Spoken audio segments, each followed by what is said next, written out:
Welcome to the Real Film Nerds Podcast. Hello, everyone, and welcome to Real Film Nerds episode number 262, the episode that came at least a day late, if not more, depends if I get this edited or not. I'm your host, Matt. With me, as always, my good buddy, Papa of the Year, Mysterious Mike Talent. I don't know about Papa of the Year, but I'll take it. How's it going, Matt? You still recovering from how many times did you fall asleep in this movie? 17. Man, that was a little bit more than I did. So on my father's rating score, it would be 17 snores, is what his rating would be for it. 17 snores. Wow. Yeah. No, I did not fall asleep at all, Mike. I had a hard time not falling asleep because I was so tired from a very long weekend in a previous week, which contained someone named Papa Emeritus. Oh, yeah. Little ghost action. So I was thinking I should start calling you Papa Talent. Papa Talent Emeritus? I don't know. Okay. All right. Oh, yeah. I forgot about your concert. Was that good? Yeah, dude. Ghost was freaking awesome. I love Ghost. Everybody thinks they're satanic and evil and all this stuff. No, people need to understand it's all a show. It was a really good show. It was really a lot of fun. That's good, dude. I miss concerts, and that was my last concert of the year. I would like to go to more. Hopefully we'll have more. But that's a pretty good one if I only make it to 2 this year, and it was Tool and Ghost. That's pretty freaking awesome right there. Yeah, that is good. So, all right, Mike, we're not here to talk about my concert and mosh pitting and rubbing it in your face because you can't go and haven't gone in a very long time and you used to go all the time. Or my drunken debauchery in Laughlin, which was actually a work trip. So we'll just continue on with our review, finally, even though it's almost a week old now, of yet another Dark Knight's Batman Returns detective, whatever film. So in 2022, we now have a new Batman, and the movie is now just called, instead of Batman or Dark Knight, it's The Batman. Mike, why don't you give us your little thingamabobber about The Batman? All right, Matt. So The Batman is directed by Matt Reeves. It's written by Matt Reeves, Peter Craig, and it was originally created by Bill Finger and Bob Kane. This movie is starring Robert Pattinson, Zoe Kravitz, Jeffrey Wright, Colin Farrell, Paul Dano, John Turteltaub, and Andy Circus. Man. No, you're right. It's Circus. That's how you pronounce it. All right. And when the Riddler, a sadistic serial killer, begins murdering key political figures in Gotham, Batman is forced to investigate the city's hidden corruption and question his family's involvement. Dude, I really love, I would love to know when you read a book, how you interpret a book, because you're kind of all over the place when you read. It's hilarious. So I think you're reading these books and you think they're just awesome and they're really just terrible because you're reading them wrong. It could be happening. Okay, Mike, so let's go ahead and roll right into the show, the program, even though we're almost 6 minutes in. Mike, what are your first thoughts on The Batman? So I liked certain aspects of this movie, but really the beginning is pretty good and the end is pretty good, but the very, very, very long middle is just too slow. I mean, I get there has to be some exposition, but man, is it slow. And it just felt like this movie felt like it was 8 hours long. Mike, I concur to a degree. I thought it was way, way, way, way, way too long. I actually enjoyed the fact that instead of it being an action-packed thriller like all the other Batman films have been for the most part, other than, some of the originals. We're talking 60s originals. This was really trying to bring back the fact that Batman has always and always will be from the beginning a detective, a crime fighter. And this is really a nice, solid detective noir, Seven looking like feeling film. And I think it was wonderfully done. I thought it was great.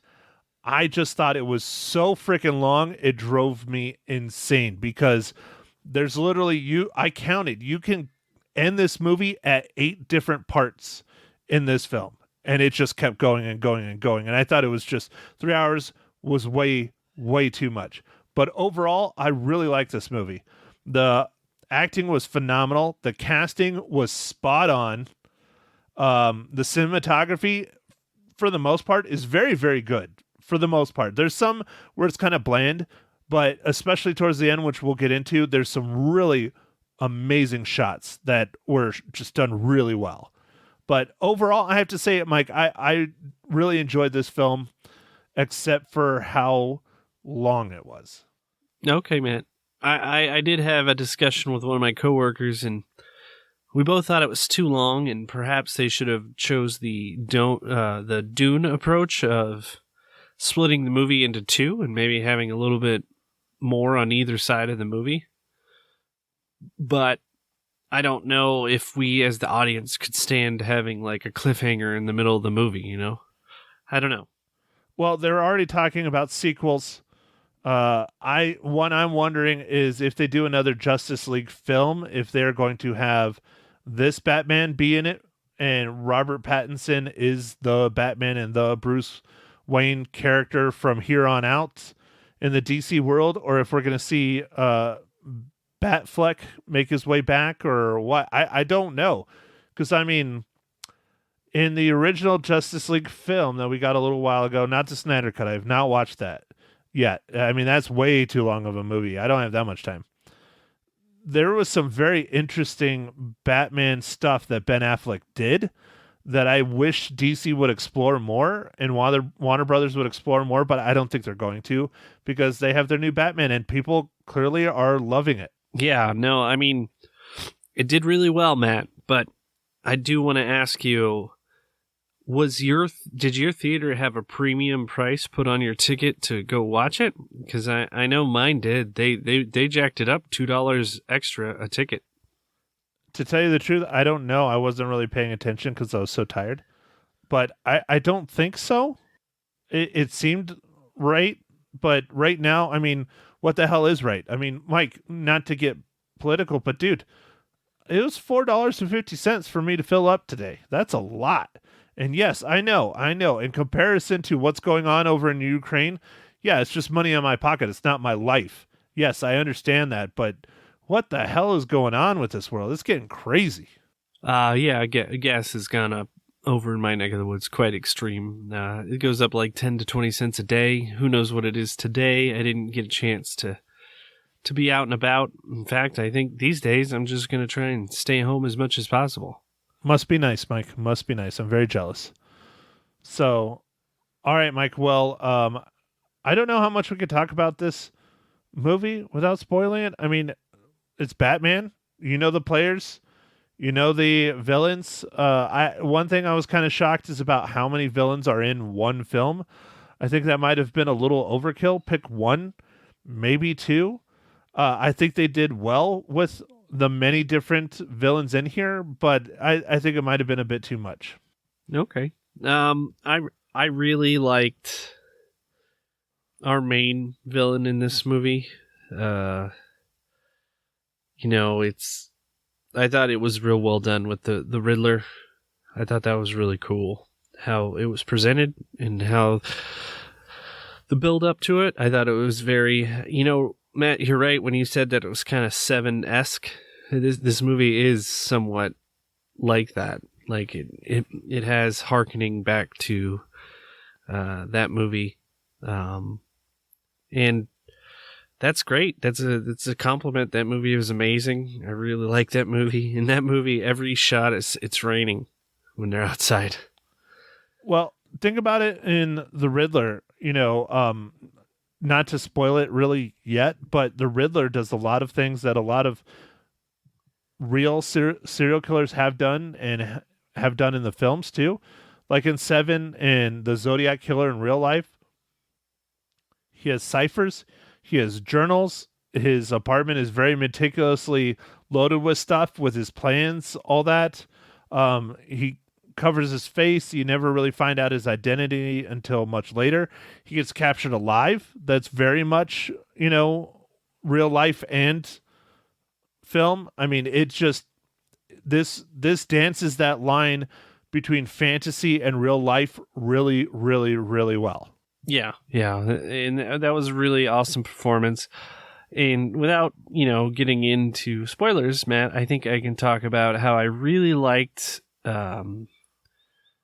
Catwoman's character in this. I liked how they portrayed her, and I liked just it was kind of a different take, and I really liked how it went. So I thought that was kind of a neat way of doing it. We'll get into a little bit more about it in the spoiler zone, but I don't know. I thought that was kind of cool, and without reading the credits, Matt, did you know who the Penguin was? Oh yeah, I knew going into the film. Yeah, and he did a fantastic job, especially with his voice. You cannot tell whatsoever that it is Colin Farrell. Yeah, I couldn't. I didn't know it was him. Yeah, he did a fantastic job. So, Mike, since you're having a hard time not spoiling the film, it is that time, Mike. Don't forget about it. You're wearing a shirt that promotes beverages. All right, Matt. You're right. I guess it is that time. What are you drinking this morning, evening, afternoon, Matt?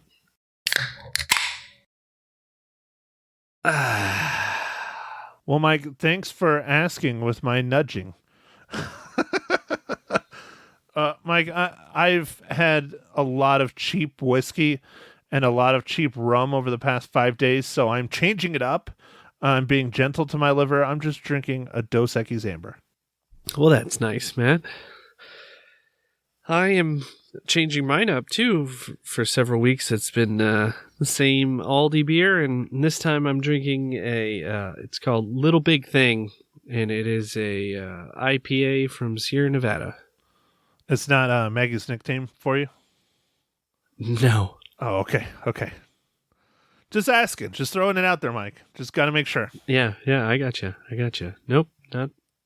So speaking about wonderful, incredible jokes, Mike, go ahead. Why don't you give us your weekly dad joke? I got dad jokes. I don't think they understand, though. Gotta think I'm funny. Other people never laugh, though. Dad jokes. All right, Matt. This one kind of ties in with the movie a little bit. You're going to love it. Why did the Scarecrow win Employee of the Month? I don't know, Mike. Why did the Scarecrow win Employee of the Month? Because he was outstanding in his field. Yeah, that kind of ties, except for the Scarecrow in, The Dark Knight. He wasn't in a field. I'm just saying, man. But he was outstanding. There you go. Okay, Mike, so let's see. Even though this is a DC film, we're still going to do it. Mike, how does the 2022 The Batman relate to the Marvel Cinematic Universe?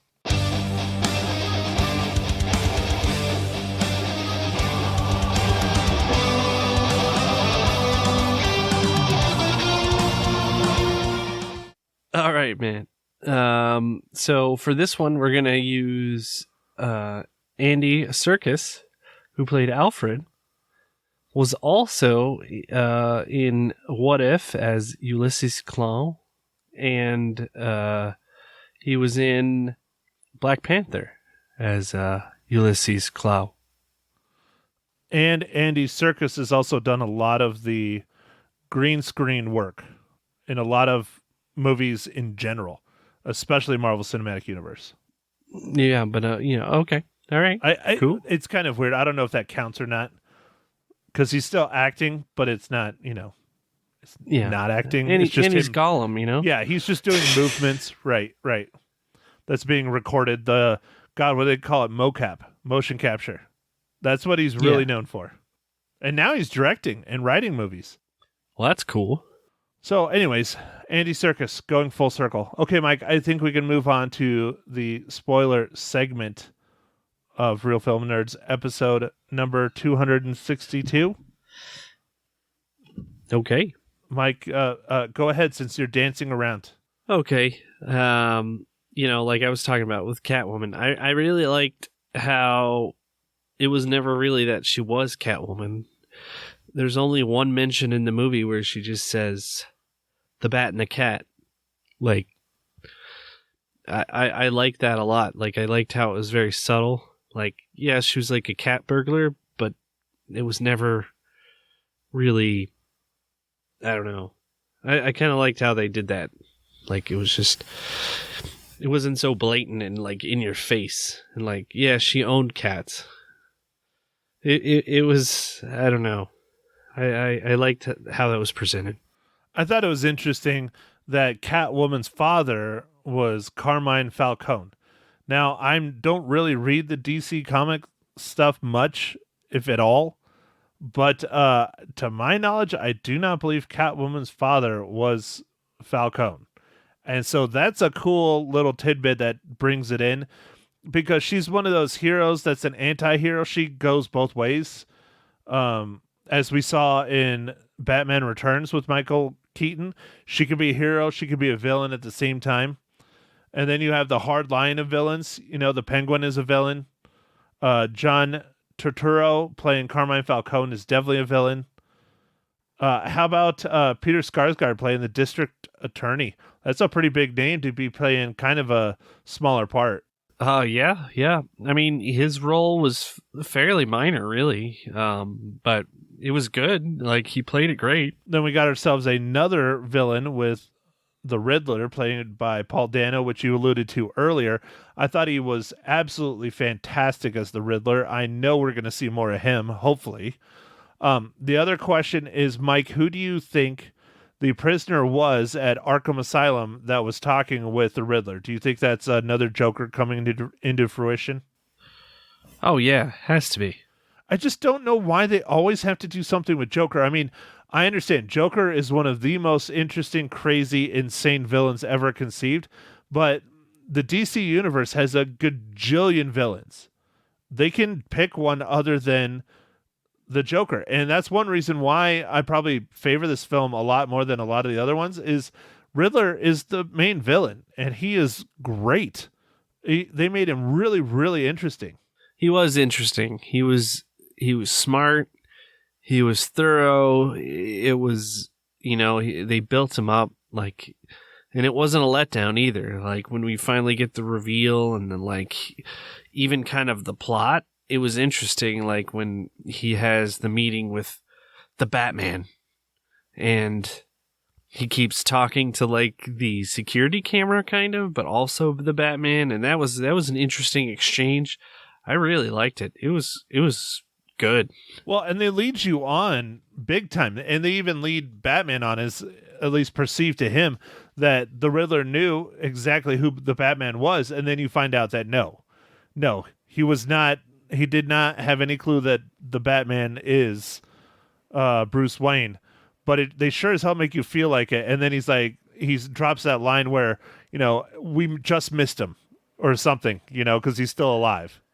And I was like, oh, that was so good. Yeah, I thought that was cool. I don't know. I liked. There are quite a few things to like about the movie. It was long, and then there was a little bit, like, I don't know if this was cool or not. In some of the car scenes, the first person car scene stuff, it reminded me of The Dark Knight and Christopher Nolan's movies, and I don't know if he was trying to pay homage to them or I don't know. It was a little weird, like it seems like it was a little too soon. I don't know. I mean, maybe, he pulled inspiration from a lot of different films.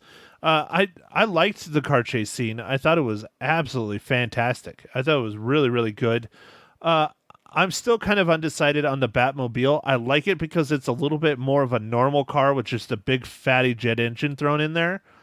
But on the other hand, it looks a little too unpolished for someone like Bruce Wayne.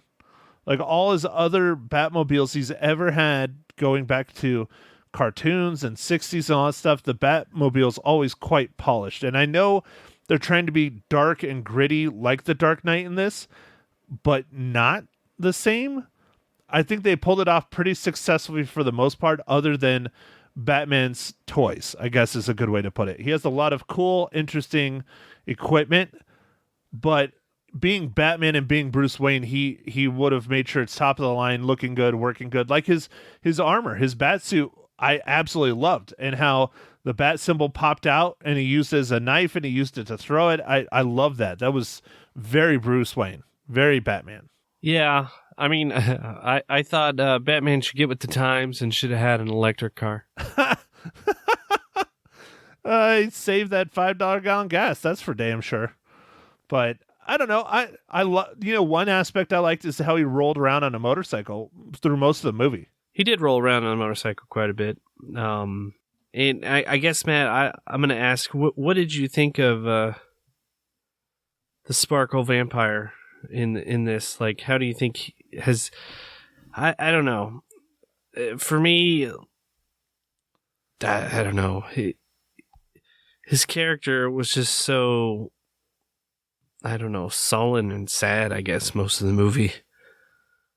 My biggest complaint is, number one, he didn't sparkle. He has gone full, he went from vampire to a bat, so he should be sparkling. And I'm very disappointed in that. No, I thought he did a good job. He definitely played Batman more toned down, more low-key, definitely kind of more on that sad level, especially when he's playing Bruce Wayne. I think he knocked Bruce Wayne out of the park, because Bruce Wayne, it clearly is supposed to be younger, so his parents' death is always reigning over his head, especially when he's younger, and especially when he starts seeing the young kid and what happened to his father. Literally the same week his parents died. I thought it was interesting how they never explain like who killed his parents in this one. One thing I do have to applaud Matt Reeves on is thank you, God, for not redoing the same freaking scene over and over and over again. We know how Batman became Batman. We've seen it many freaking times over. We know. Thank you for leaving it out of the movie. Immediately that goes one reel up, just right there. Oh, wow, yeah. Well, I was just glad that we didn't see the parents get killed again, like, over and over and over again. Dude, like they do it every single time they redo Batman. And we don't need it. We all know how Batman becomes Batman. We don't need it, honestly. Anyway, sorry. Rant over. How about that Jeffrey Wright as Lieutenant James Gordon?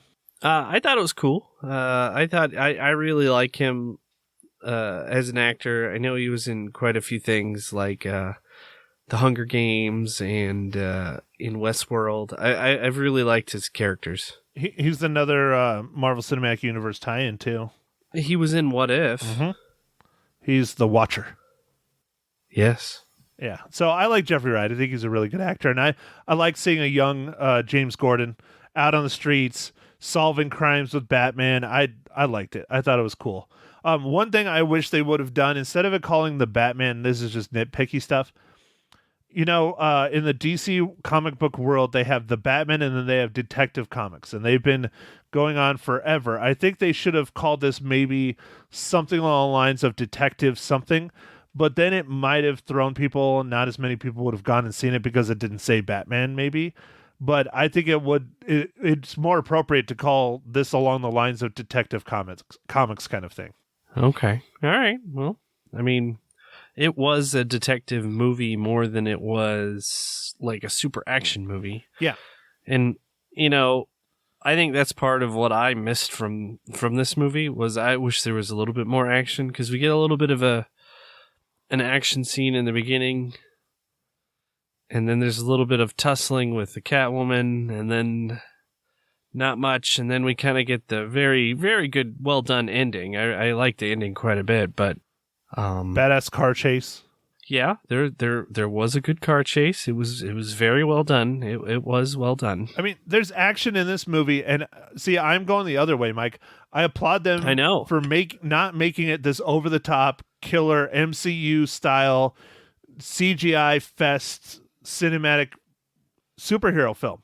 I'm really kind of applauding them for not doing it, because that's really not. If you read the comics, granted, I haven't read many of them, but I've read my fair share. Batman is always the more toned down normal out of everyone in the DC world, because he's just a normal dude. What his superpower is? Money. Yeah. That's it. Matt, Mags wanted me to ask you this question, being the super nerd that you are with the comic book world. Why is Batman so popular, being that he has no superpowers? That's why. That's exactly why. Because he's the everyday man. Because everybody can envision themselves being Batman. Because he's just a normal dude. He just has a whole lot of money, which affords him the ability to have the gadgets, to have the cars, and to do those things. He's just a normal dude. That's why people just absolutely love him as a superhero. I love, my favorite superhero is the exact opposite. Exact opposite. Yeah. Who's your favorite superhero, man? Deadpool, man. I absolutely love Deadpool. I've loved Deadpool forever. A close second is Wolverine, and a close second and a half is Captain America. Those three are my favorite. Yeah, I have a hard time between Wolverine and Captain America. I love them all. I love those three. Those are my three go-tos. I love those. But I wish I would have had my buddy Dave on here, who, drew Batman for DC a little bit, and he's worked in the comic book world and Marvel and DC and all that stuff. His favorite superhero character by far is Batman, and he has lots of Batman stuff. It was his dream come true, being able to do and work on a legitimate Batman comic. He just is obsessed with Batman. He would have been great to have on here, but I know he'll be talking about this movie on his podcast, Retro Rogues Live. It's a video podcast, but they also put out an audio only. You can find it on YouTube, Facebook, all those. Go check it out, because he is going to be able to really tear this apart. Now, one caveat I have to warn you, he doesn't try to stick to a half hour like us. Dave and his co-host do 3.5 hour long podcasts. Wow. Now, granted, they don't edit, they don't put in sounds, they don't do any of this stuff. They just talk, record, and then hit end, because it's video. Wow. Yeah. Okay. But yeah, I'm kind of interested to see his take and thoughts on this film. My best guess, I think he's probably going to say this is his favorite Batman movie. But his favorite Batman, remember we discussed that last week? Yes, yeah. He's just like us. He's a little older than us, but his Batman is Michael Keaton. Okay, all right. So anyways, I'll get off topic, back on topic. It's kind of on topic. But yeah, Dave's a dear friend. It would have been perfect to have him on here. But go listen to his podcast if you want more info on this. So Mike, speaking of that, we are coming down towards the end of our time. Miguelito, how many reels do you give the Batman? All right, so for this one, because it was really well acted and it was shot well, it's just a little bit too long. I'm going to give this one 3.5 reels out of 5. Wow, Mike, you are completely opposite of all the critics out there. Everyone that has watched it, everybody is loving this movie. You're just a little above average, huh? Yeah. I mean, I don't know. There's good stuff in it. It's just, I don't know. It just doesn't have that same thing. I don't know. It just doesn't tickle my fancy. It's because there was no sparkles. Yes, no sparkles, no sparkles. Well, Mike, I really enjoyed this movie. It's not my favorite Batman movie.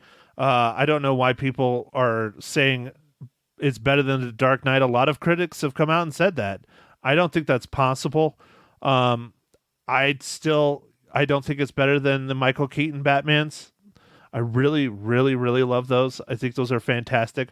But I did enjoy this film. The biggest issue, much like how you alluded to, it wasn't the slowness for me. It was the pure and simple fact that it was so damn long. They really, really should have cut it down to at least 2.5 hours. I mean, it was ridiculous. And, you know, Batman's always kind of seen as a kid's movie in a lot of ways, just because he's superhero and all that. Dude, I would not want to even bring a teenager to this movie and have them sit still for 3 hours. That's just insane.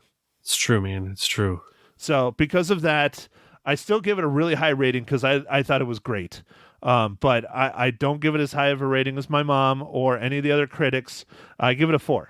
4 out of 5 reels. Okay. All right. That's fair, Matt. That's fair. Yeah, I think so too. You know, there's a lot of things I really liked, but there's a handful of things that I didn't. And, you know, 5 for us, for me at least, we've talked about it. 5, 4.5, those are movies you must see. I don't think this is a must see if you're a comic book fan, if you're a Batman fan, definitely. But Dark Knight for me is definitely a must see. That series, that trilogy of films are incredible. Yeah. Anyways. Yep. All right, Mike, go ahead. It is your pick for the next week. What film are we going to be chatting about for episode 263?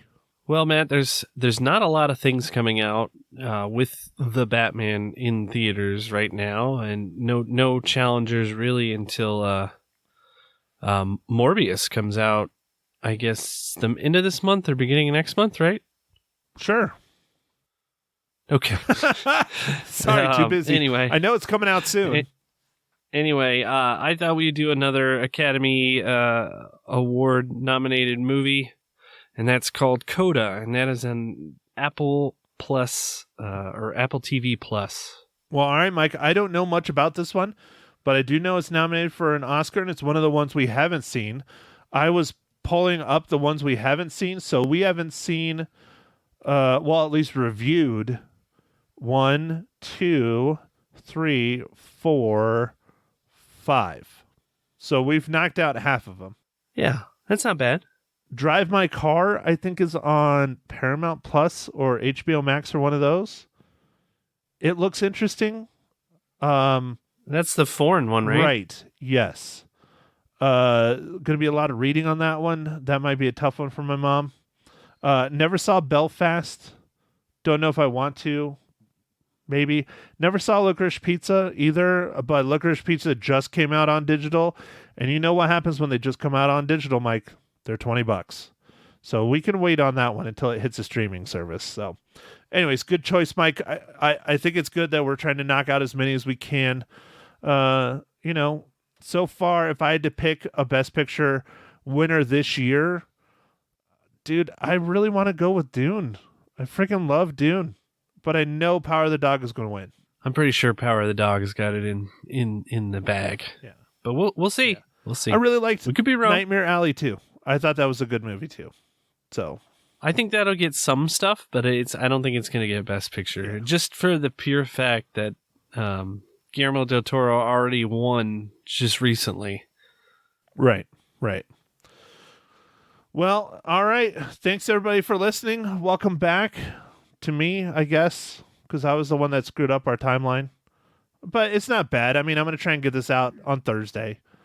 So not too bad, but Mike, go ahead, do your thing. I know you're falling asleep. All right. Well, thanks for listening, everybody. Make sure to follow us on Facebook, Instagram, and Twitter, and go out there, stream a movie, go watch a movie at the theater if you want, and catch us on our next pod.